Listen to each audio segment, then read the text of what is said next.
Në kuadër të tetorit të roz, muajit të sensibilizimit të kancerit të gjirit, Njësia Vendore e Kujdesit Shëndetësor në Elbasan ndërmori një aktivitet sensibilizues në qendër të qytetit.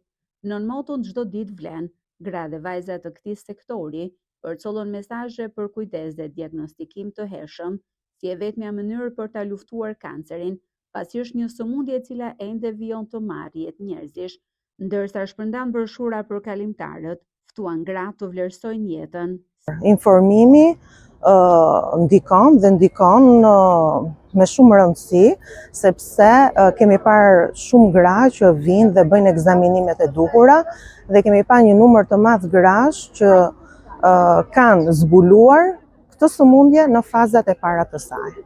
Nëse kanceri diagnostikohet në fazat e para, mundësitë për ta fituar këtë betejë janë të mëdha, por edhe mbështetja emocionale dhe psikologjike e personave që i rrethojnë ka rëndësi.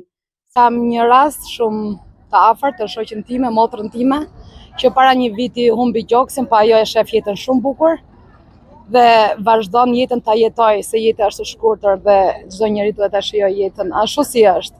Me probleme, pa probleme, po jeta është e bukur edhe kështu si është. Dhe ju uroj të gjithë gratë të merrni këtë guximin ta vazhdoni jetën ashtu. Gjatë vitit 2025 në Elbasan është vënë re një trend i ri i diagnostikimit të kancerit të gjirit në fazat e hershme, si dhe ulja e moshës së grave të prekura.